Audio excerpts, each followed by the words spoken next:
नमस्कार, एक बार फिर से आपका स्वागत है प्रिंसिपल सर्विसेज के इस यूट्यूब चैनल पर। जैसा कि आपको पता है कि इस पीटी स्पेशल सीरीज में हम हिस्ट्री के यूपीएससी लेवल के कुछ मॉडल क्वेश्चंस को चैप्टर वाइज रिवाइज कर रहे हैं और उनको सॉल्व करते करते उन टॉपिक्स को भी एक बार रिवीजन क्विकली कर रहे हैं। तो इसी पीटी स्पेशल हिस्ट्री एमसीक्यू की सीरीज में आपका आज के इस वीडियो में हम पोस्ट मौर्य पीरियड, जिसको हमने लास्ट वीडियो में डिस्कस भी किया था, उसी के कुछ और एमसीक्यूज को, उसी के कुछ और ऑब्जेक्टिव क्वेश्चंस को सॉल्व करेंगे। तो चलिए वीडियो को स्टार्ट करते हैं और अपने पहले क्वेश्चन पर नजर डालते हैं।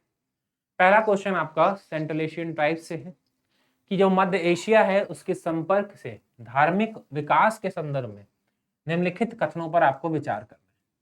अब मध्य एशिया का संपर्क कैसे हुआ, अगर आपने लास्ट वीडियो देखा होगा तो मैंने आपको बताया था किस तरह से जो है इंडो ग्रीक्स, हिंद यूनानी, इंडो ईरानियन यानी हिंद पहला शासक, पार्थियन शासक, इसके बाद में शक और फिर कुषाणों का प्रवेश भारत में होता हुआ दिखाई पड़ता है। और जब इन विदेशी जातियों का प्रवेश मौर्योत्तर काल, पोस्ट मौर्य पीरियड में होता है, तभी जो है मध्य एशिया से, सेंट्रल एशिया से चीजों का भी स्थानांतरण होता है भारत में, और दोनों कल्चर कहीं ना कहीं आपस में आकर के कम्युनिकेशन करते हैं, आपस में मिलते हैं, और इसके थ्रू कई नई नई चीजों का डेवलपमेंट आपको यूनानी कल्चर के अकॉर्डिंग इंडिया में और इंडियन कल्चर के अकॉर्डिंग यूनान में देखने को मिलता है।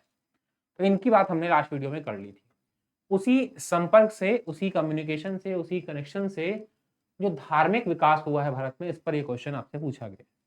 वन बाय वन स्टेटमेंट को देखते हैं कौन सा सही है कौन सा नहीं। बहुत से विदेशी शासकों ने भारत आकर शैव, वैष्णव और बौद्ध धर्म को अपना लिया। तो अगर आपने, फिर से मैं बोलूंगा, लास्ट वीडियो देखा है तो वहां पर मैंने आपको एक कहानी के बारे में बताया था, हिंद यूनानी शासक मिनांडर के बारे में बताया था कि किस तरह से हिंद यूनान का ये शासक आगे चलकर नागसेन से विवाद करता है और उस वार्तालाप के बाद बौद्ध धर्म को अपना भी लेता है। और इसी पर इस पुस्तक मिलिंद पन्हो लिखी गई थी। तो बौद्ध धर्म को अपनाने के प्रमाण भी हैं, साथ ही साथ कुषाणों ने भी आगे चलकर बौद्ध धर्म को अपनाया। कुषाणों में कुछ शासकों ने शैव मत को भी अपनाया, और वैष्णव मत के भी संबंध में हमको प्रमाण मिलते हैं, क्योंकि यहाँ पर यूनान का एक राजदूत था, उसका नाम था हेलियोडोरस। इस हेलियोडोरस ने हेलियोडोरस स्तंभ, गरुड़ स्तंभ की स्थापना करवाई थी, और वो गरुड़ स्तंभ भगवान विष्णु को समर्पित था, वैष्णव मत से संबंधित था।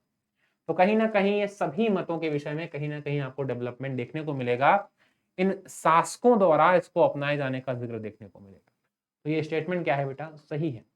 बौद्ध धर्म में महायान संप्रदाय का उदय हुआ। तो मैंने आपको बताया था बौद्ध संगीतियां 4 हुई थी, और 4 बौद्ध संगीतियों में जो है, जो चौथी बौद्ध संगीति होती है, और वहां पर औपचारिक रूप से, औपचारिक क्योंकि इससे पहले ही विवाद हो चुका था, औपचारिक रूप से जो है बौद्ध धर्म महायान और हीनयान भागों में बढ़ जाता है। और ये चौथी बौद्ध संगीति भी कुषाण शासवंश के शासक कनिष्क के समय कुंडलवन कश्मीर में हुई थी। तो ये कश्मीर में जो कुषाण वंश के समय हुई थी, वो वाकई किससे संबंधित है, मौर्योत्तर काल।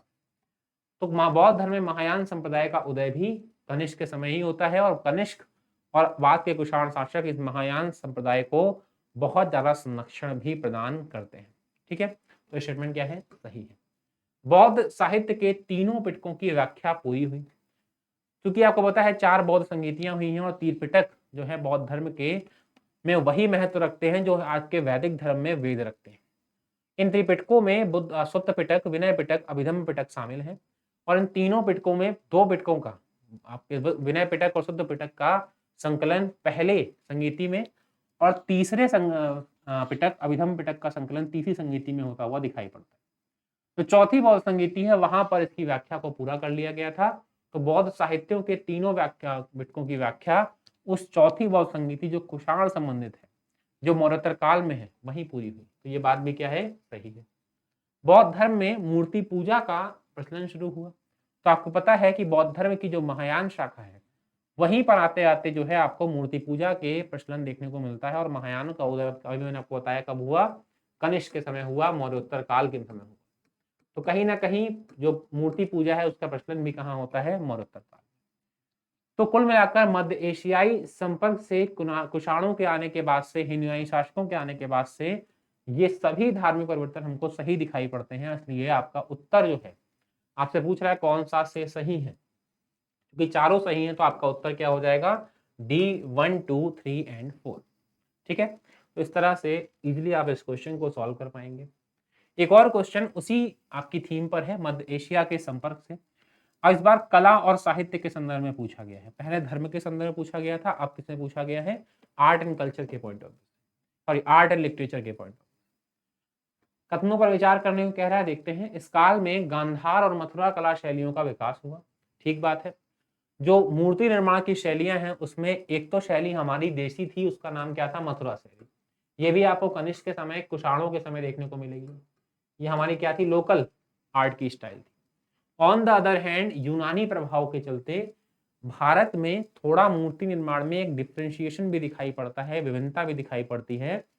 जहां पर यूनानी पद्धति के थ्रू जो मूर्तियां बनाई जाती थी यूनान में ग्रीक्स के द्वारा, वहां पर क्या होता था? एक्सप्रेशंस, यानी आपके भाव को दर्शाना, साथ ही मसल्स एक्सप्रेशन, मतलब मान लीजिए अगर आपको आपकी बॉडी की मसल्स को भी दिखाना, साथ में कर्ली हेयर्स वगैरह, जैसे सिकंदर की स्टैचू में दिखाया भी गया है चीजों को।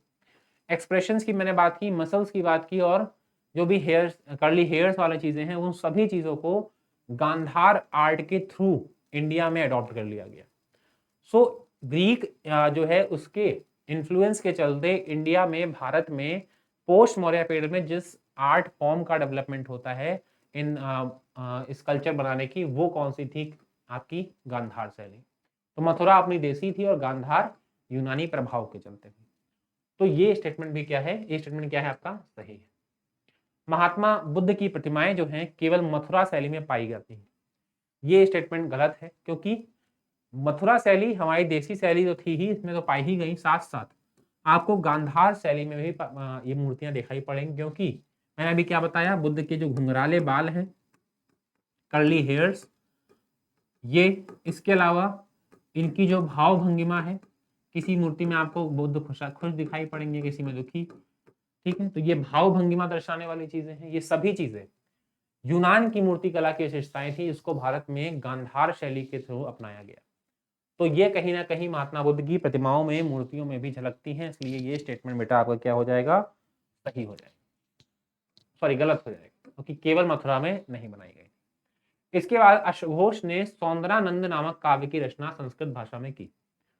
जब आप कनिष्क के बारे में इतिहास पढ़ेंगे तो आपको पढ़ने को मिलेगा कनिष्क ने जो है मगध पर आक्रमण करने के साथ साथ, मगध पर अधिकार करने के साथ साथ उत्तरी बिहार के क्षेत्र पर भी आक्रमण किया, लिच्छवियों के साम्राज्य पर। और वहीं पर उसको लिच्छवियों के साम्राज्य से अश्वघोष की प्राप्ति होती है। प्राप्ति से मेरा आशय है कि लिच्छवी के शासक ने कनिष्क को अश्वघोष दे दिया, अपना विद्वान दे दिया। कनिष्क ने मांग की उसकी। अब अश्वघोष उस समय संस्कृत के एक बहुत बड़े विद्वान थे और इन्होंने अपने जीवन में कई बड़े बड़े साहित्य लिखे। उसमें दो का नाम बहुत फेमस है। पहला साहित्य का नाम है बुद्ध चरित्र, जो बुद्ध की जीवनी है, कथा है, पूरी आत्मकथा है, बायोग्राफी है। किसने लिखी? अश्वघोष ने। साथ ही इन्होंने एक और पुस्तक का नाम लिखा, उस पुस्तक लिखी, उसका नाम था सौंदरानंद। ये पुस्तक भी अश्वघोष ने ही लिखी है। तो ये स्टेटमेंट जो है आपका बिल्कुल सही है कि इस काव्य की रचना भी किसने की है? अश्वघोष ने। यवनिका का आरंभ यूनानियों ने किया। तो यूनानियों के प्रवेश के साथ साथ जहां एक और आपको मूर्तिकला जो है इनका इन्फ्लुएंस देखने को मिलता है, ठीक उसी प्रकार प्राचीन काल में नाटक बहुत ज्यादा प्रचलित थे। नाटक जो होते थे वो स्टेज लगाकर, आप देखें नाटक जो देखते हैं, वो इस नाटक की मैं बात कर रहा हूँ। तो इन नाटकों में एक नया इनोवेशन जो है वो यूनानी लेकर आया, और वो था पर्दा प्रथा। कौन सी प्रथा? पर्दा प्रथा। इस प्रथा के तहत होता क्या है कि अगर कोई स्टेज बनी हुई है और इस स्टेज पर जब कार्यक्रम आपका शुरू होता है, तो नहीं होता है बीच में पर्दा होता है और वो धीमे धीमे से किनारे होता जाता है, और तब पर्दा खुलता है और स्टेज पर जो है कार्यक्रम शुरू होता है। तो ये जो पर्दा प्रथा है, पर्दा का जो प्रचलन है नाटकों में, उसका आरंभ भी यवनों की देन था, यूनानियों की देन था, ग्रीस का इन्फ्लुएंस था, और उसको भारत में यवनिका नाम से जाना गया, उस पर्दा सिस्टम को। तो ये आपका स्टेटमेंट भी क्या है? सही है। पहला, तीसरा और चौथा स्टेटमेंट सही है, इसलिए आंसर क्या हो जाएगा? केवल सी इज द राइट आंसर। ठीक है, तो ये आपका सही उत्तर है। भारत पर फिर से यूनानी प्रभाव के ऊपर ही एक क्वेश्चन है, विचार करने को आपसे कह रहा है, चलिए करते हैं। यूनानियों के संपर्क से खगोल और ज्योतिष शास्त्र में खूब प्रगति हुई। बिल्कुल सही बात है। खगोल शास्त्र की जो बात है, ज्योतिष शास्त्र की बात है, एस्ट्रोलॉजी की बात करें, तो ग्रीक्स का इन्फ्लुएंस कहीं ना कहीं इस पर साफ तरीके से देखा गया। होरा शास्त्र जो है हम जो पढ़ते हैं, वो भी यूनानी शब्द का ही बिगड़ा हुआ रूप है, और उसी के थ्रू जो है हमारा खगोल विज्ञान सामने आता है। तो कहीं ना कहीं ये स्टेटमेंट क्या है? सही है। यूनानियों ने सेना के लिए सेनानी शासन मिलिट्री शासन गवर्नरशिप की पद्धति शुरू की। इसका मतलब क्या है?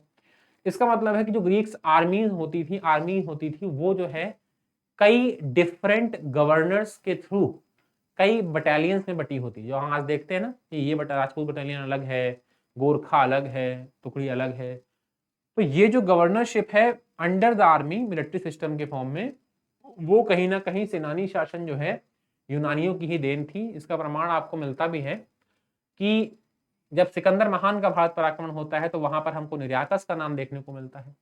हमको उसकी मृत्यु के बाद, उसके वापस जाने के बाद उसके साम्राज्य पर उसी का गवर्नर सेलुकस निकेटर शासन करता हुआ दिखाई पड़ता है। तो ये गवर्नरशिप की जो पद्धति है इसकी स्टार्टिंग भी कहाँ हुई है? यूनान में ही हुई है, ग्रीक्स के थ्रू ही हुई है।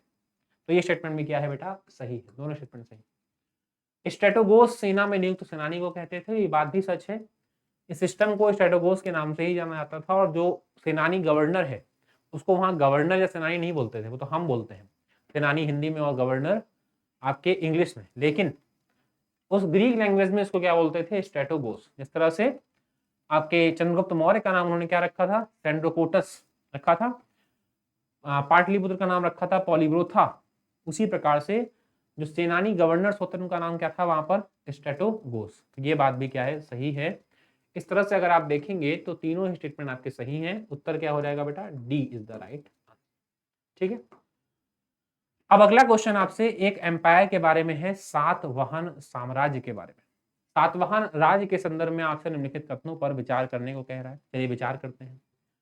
इन लोगों ने मतलब सातवाहनों ने कण्वों को पराजित करके मध्य भारत में सत्ता स्थापित की। तो मैंने आपको बताया था कि मौर्य साम्राज्य की 185 ईस्वी में पतन होता है और शुंग वंश के संस्थापक पुष्यमित्र शुंग ही अंतिम मौर्य सम्राट को मार करके शुंग वंश की स्थापना करते हैं। और शुंगों के पतन के पश्चात कर्ण वंश की स्थापना वासुदेव कर्ण के द्वारा की जाती है, जो अंतिम शुंग शासक के मंत्री थे। और ये कर्ण भी ब्राह्मण थे और इन कण्वों के अंतिम शासक जो हुए उनका नाम था बेटा सुशर्मा। क्या नाम था? सुशर्मा। ये शर्मा आज वाला नहीं है, सुशर्मा। ये सुशर्मन जो है, सुशर्मन या सुशर्मा, इन्हीं को मारा था किसने? एक और व्यक्ति हुए, उसका नाम था शिमुख। इन शिमुख भाई साहब ने इन सुशर्मा भाई साहब को मार दिया और शिमुख के नेतृत्व में जो है एक नए वंश की स्थापना हुई। इसका नाम क्या रखा गया? सातवाहन वंश। पश्चिमी आंध्र प्रदेश के कुछ क्षेत्र को आज को ले लो, नासिक के कुछ महाराष्ट्र के क्षेत्र को ले लो, गोदावरी के नीचे वाले क्षेत्र को ले लो।